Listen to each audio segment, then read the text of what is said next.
Bom, igreja, voltamos aqui, né, com o vídeo, a segunda parte do vídeo, amém? Está meditando aqui na palavra de Deus. Nós paramos, estava lendo o 4, né, explicamos que Israel não queria saber de compromisso com Deus, né? Queria viver segundo os planos da carne, e que Deus enviaria Jesus para morrer na cruz para ver se melhorasse a situação de Israel, né? Nós paramos no 4, vamos ler o 5. Então, qual foi o plano de Deus? O plano de Deus disse, era o quê? Que o povo de Israel se alargasse na terra, né? E Israel aumentaria, né? Aumentaria o seu povo, a sua nação, os seus lucros, a sua terra, como que eles plantavam frutas, né? Vendia, né? Seus frutos, né? E dando glória para ele.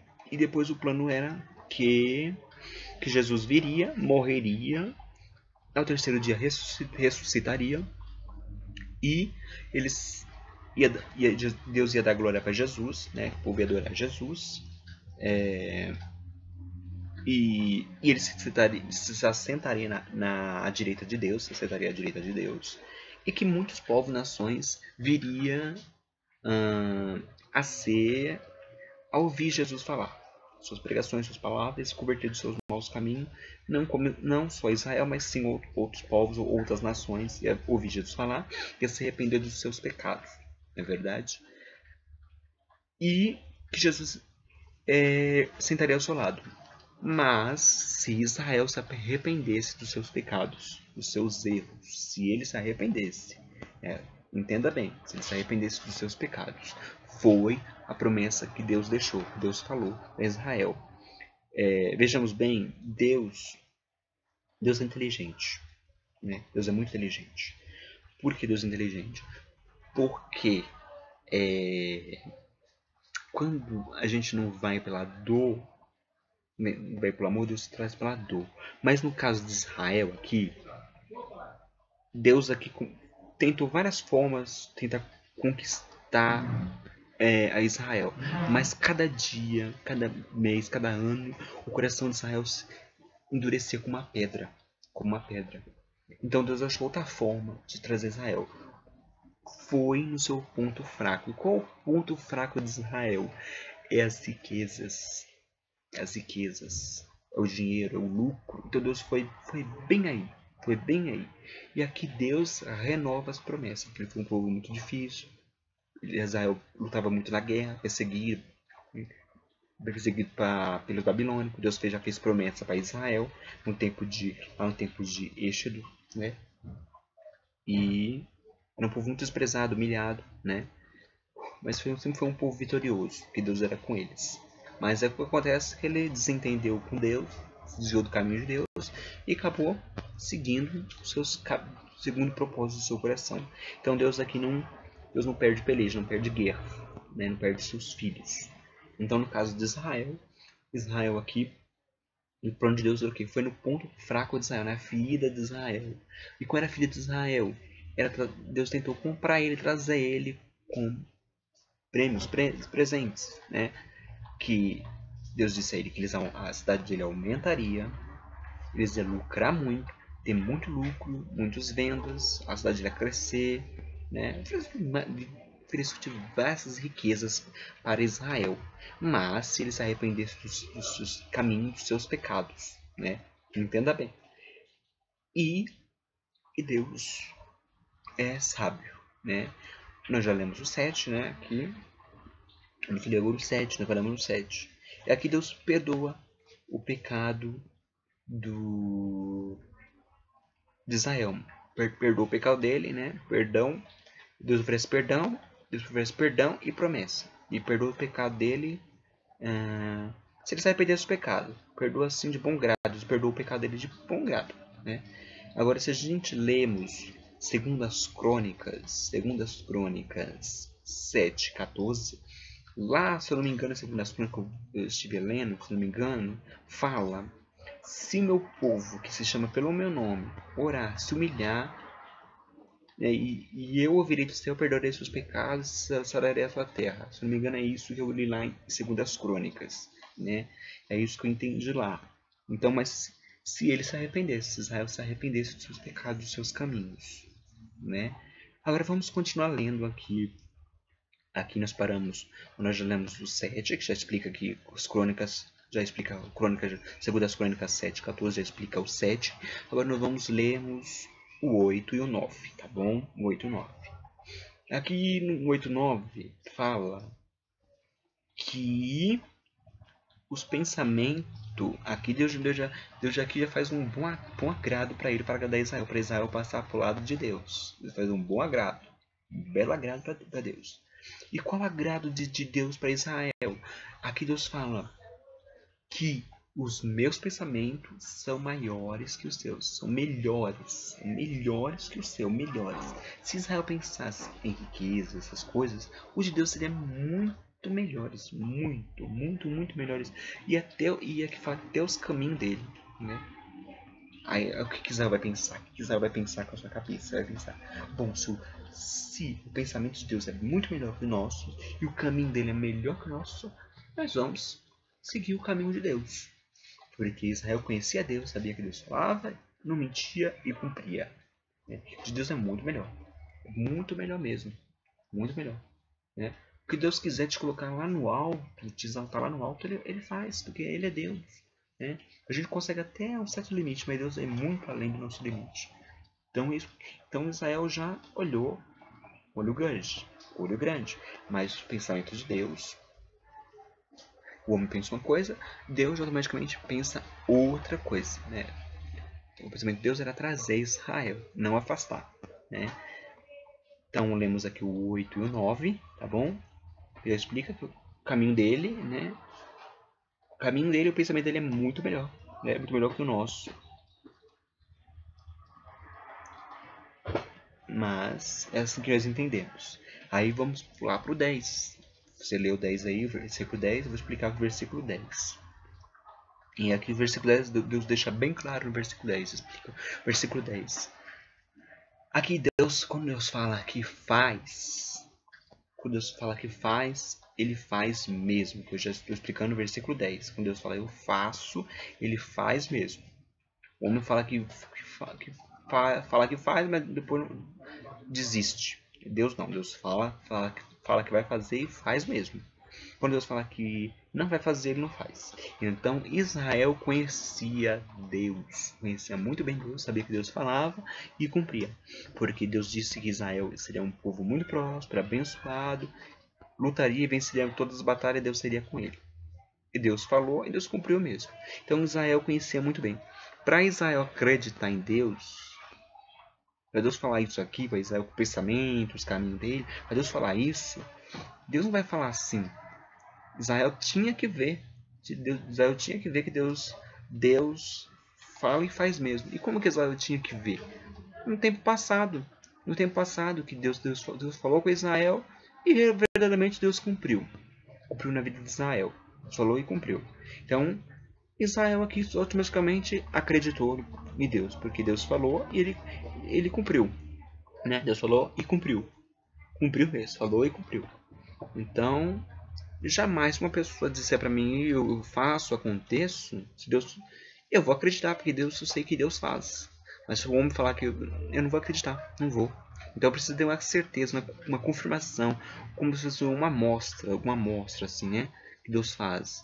Quando a gente vê a amostra, pronto, a gente não duvida mais de Deus. Então Israel aqui não estava duvidando de Deus, não estava, ele acreditando em Deus, plano de Deus. Então aqui Israel fala que Deus deixou bem claro. Deus aqui refrescou, aqui no 10, refrescou a memória de Israel. Você sabe que eu faço e eu cumpro. Né? Então é isso que explica aqui o 10. Né? Agora nós já lemos o 10. Né? Muito interessante, muito importante saber esse versículo. Aí no diz o 11. Né? Aí depois Deus refrescar a memória de Israel, ele diz mesmo, repete de novo, o 11. Ele afirma e afirma. Né? Assim são as palavras que saem da minha boca. Ela não volta vazia. E realiza no servo de Deus, a qual Deus sagrada, e cumpre naquilo que ele promete. Ele prometeu, ele cumpriu. Se ele prometeu na sua vida, ele vai cumprir na sua vida. Por que duvidar? Ele vai cumprir na sua vida. Se ele prometeu, ele vai cumprir na sua vida. Basta você ter fé, esperança, crer nele que ele vai cumprir. Vai cumprir sim, né? Muitas vezes tem gente que Deus não cumpre. Deus muitas vezes não cumpre, né? Deus fala, não cumpre, demora, por quê? Tem um tempo certo, tem hora certa. Muitas vezes se desespera, mas tem a hora certa. E com certeza o melhor de Deus é bem melhor mesmo. Muitas vezes a gente faz uma coisa aqui, uma coisa ali, e de repente não dá certo. Não é aquilo que Deus tem pra gente, não é aquilo. Não é aquilo. Nós temos que ver o que Deus quer de nós. O que Deus. E com certeza de Deus é melhor. Quando a gente entra na empresa, não consegue entrar na empresa, fazer aquilo outro, é que Deus está separando o melhor para você, para sua vida. Basta esperar o tempo de Deus. E com certeza o melhor de Deus já está acontecendo na sua vida. Só basta você olhar ao seu redor e perceber. Você entra na empresa e não consegue entrar, uma luta para você entrar, aquilo outro. Todos conseguem, você não. Mas é que o melhor de Deus na sua vida está chegando, é o melhor. Ele cumpre mesmo na sua vida. Então Deus é muito melhor, né? E quando as coisas de Deus começam a chegar na sua vida, começa a se levante, começa a levantar o levante, começa a vir proposta, aquelas pessoas que nunca te deu valor começa a chegar. Aquele que nunca te deu valor, as propostas começam a chegar para a sua vida e pronto. Por quê? Quer atrapalhar os projetos de Deus, os planos de Deus, mas você vai sempre com o propósito de Deus no coração de Deus. Com certeza Ele vai usar a sua vida assim. É assim que acontece na sua vida. Então, o que Deus fala assim que Ele faz. Ele cumpre no servo dele que Ele se agrada e aquele que tem fé. Ele faz sim, Ele faz. E naquele que Ele promete, Ele cumpre, né? Ele promete, Ele cumpre sim na sua vida. Por que duvidar? Não é verdade? Aqui lemos o 11, vamos pular agora para o 12, né? O 12. Aqui, louvado seja Deus. Aqui fala que o pecado de Israel subiu na narina de Deus como cheiro mau, como um som de alarme. Alarme quer dizer, alarme é perigo. Quando está na empresa, lá na empresa, a empresa está quase pegando fogo, algo mais aciona o alarme, Deus vem imediatamente. Deus está plena morte, está pleno para morrer. Se viesse uma guerra lá, verdadeiramente uma guerra lá, louvado seja Deus, Israel poderia até perder a guerra. Perderia até a guerra. Perderia a guerra lá, né? Perderia a guerra, né? Louvado seja Deus. Porque estava longe de Deus, da presença de Deus. A presença do Altíssimo. Tá longe da presença de Deus. Então Israel não poderia. Então era um alarme mesmo, uma preocupação. Porque se Israel morresse na guerra, longe da presença de Deus, ele poderia ter ido para o inferno e queimar no inferno e perder a salvação. Então subiu como cheiro a alarme. Então Deus foi muito misericordioso, guardou muito Israel nas suas guerras, né? E Deus se preocupava muito com Israel, né? Louvado seja Deus. Então Deus se preocupa muito, muito mesmo. Né? Louvado seja Deus. E aqui Deus fala que, como eu expliquei antigamente, que Deus poderia destruir Israel, mas não, ele foi com amor, porque ele da promessa feita no tempo de Êxodo e pelo amor de Deus, né? Porque Israel sofreu muito, Israel. Então aqui Deus oferece aquele tempo que podia ser um tempo de ira de Deus, né? Tudo aquele tempo ali se transformou em tudo tempo de paz, alegria, júbilo, comemoração. Deus pediu para Israel cantar, se alegrar, cantar pela sua libertação. Então Deus poderia ter destruído Israel ali, mas Deus não quis. Deus não achou melhor, não agrada dele destruir Israel. Deus achou melhor Israel cantasse, se alegrasse na presença dele, né? Louvado seja Deus. E com tudo isso eu entendo que Deus queria que Israel aproveitaria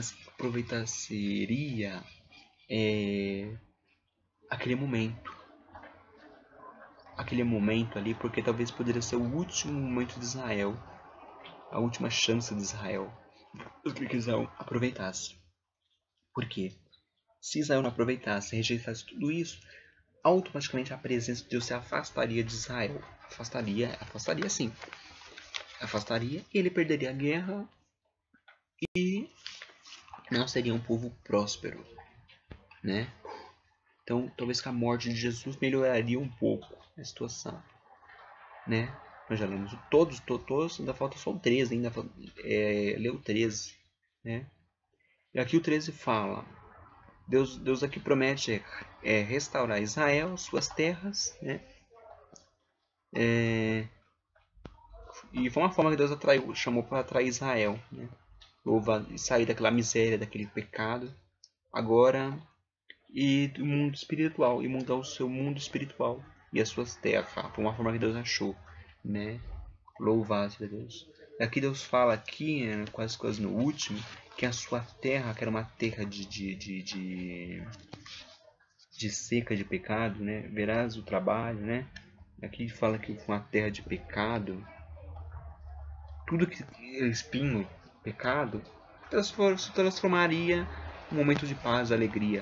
Podia ser pecado, ira, miséria, fome. Tudo aquilo, Deus transformou tudo aquilo. Ira, né? Ira, pecado, tudo. Deus transformou tudo aquilo em alegria. Alegria para Israel, tá bom? A palavra de Deus para sua vida, tá bom?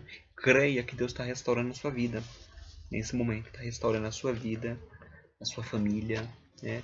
Louvado seja Deus, porque Deus se preocupa com você. Se preocupa demais com você, demais, né? Se preocupa demais com a sua vida. Com certeza essa palavra vai falar com a sua vida. Eu sei que está precisando dessa palavra, né? Então aproveita esse momento antes que Deus, a presença dele se afaste da sua vida, tá bom? Tome posse da vitória, fique com essa palavra, tome posse da vitória, amém? Amém? Fica com Deus, fica na paz, compartilhe, comente, se inscreva no nosso canal aí, precisa de uma palavra aí, peça aí a palavra aí embaixo que eu vou estar enviando no e-mail, né, no seu WhatsApp, Face, não importa o que seja, eu vou ficar falando com você, precisa de uma resposta, uma palavra, eis-me aqui, deixa Deus me usar, amém?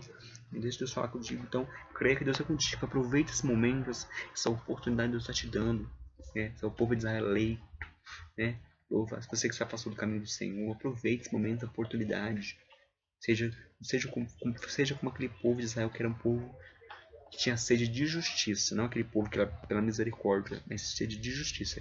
Que Deus te oferece o perdão do seu pecado e a promessa, tua vida, a promessa.